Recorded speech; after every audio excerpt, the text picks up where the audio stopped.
Attorney Powa, ang ginamit niyo pong term kanina is you were pre-terminated, tama po ba?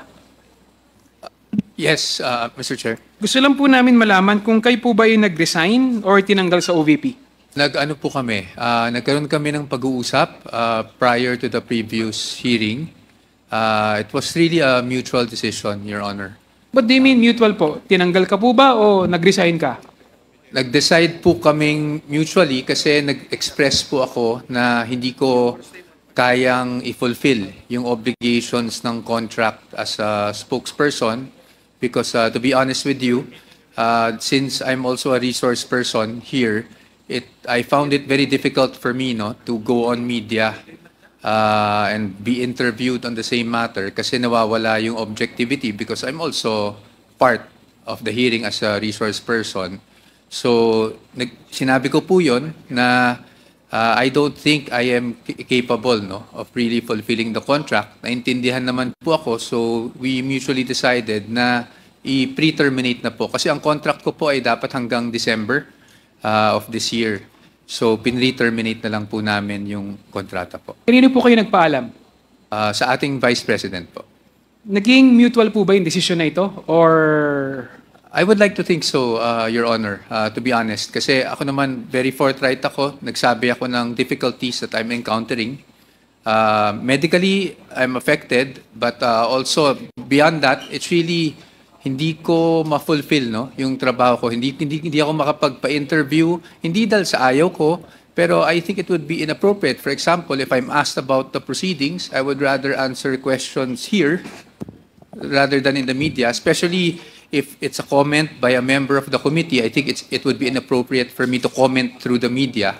So sa totoo lang po, nahirapan din po talaga ako and I expressed that difficulty to the principal.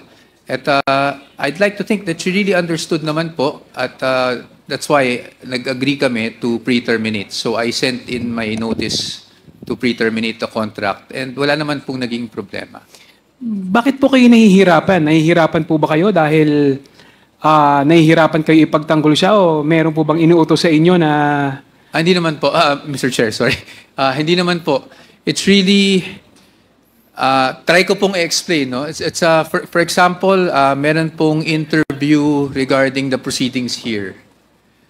Ako po kasi, personal view ko, kunwari nagkomentong isang kagalang-galang na kongresista tungkol sa proceedings dito, or pagtanungin ako tungkol sa mga issues na pinag-uusapan natin dito, I don't think, out of due respect to the members of this committee, I don't think it would be proper for me to answer through the media.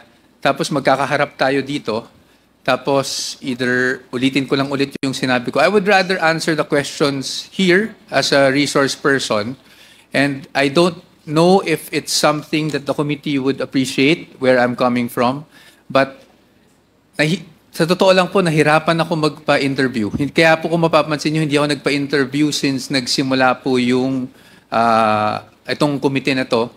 Hindi po ako lumabas sa kahit anong interview.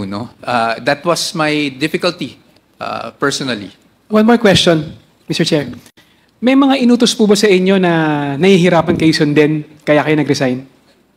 Wala naman po, Your Honor. I would like to be clear about that also. Wala naman pong inutos sa akin. In fact, kahit po sa interviews naman, I was given free rein to whether accept or not an interview. But lately, talaga pong personally, I don't know, it's me. I think it would be inappropriate to answer things through the media rather than through a committee. And then maybe after the investigation, pag may magtanong, then we can all discuss what happened during the committee hearing. Pero kung alam nyo naman po, minsan ang media, minsan tatanungin tayo, ano ang nangyari? Kung kunyari, hindi pa naman napag-uusapan sa committee, ayaw ko sanang pangunahan din po ang ating kagalang-galang na committee. Thank you, Mr. Chair. Thank you.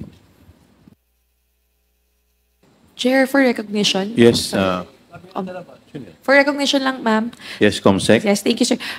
We would like to recognize the presence of Honorable Roberto T. Uy Jr., Vice Chairperson from the 1st District of Zamboanga del Norte. He was earlier here. And Honorable Joseph Jojo L. Lara from the 3rd District of Cagayan. Thank you, Your Honors. Thank you. The Chair would like to recognize Congresswoman Luistro. Thank you, Mr. Chair. I wish to express my frustration along with the other members of this committee, for not being able to ask questions to our resource speakers.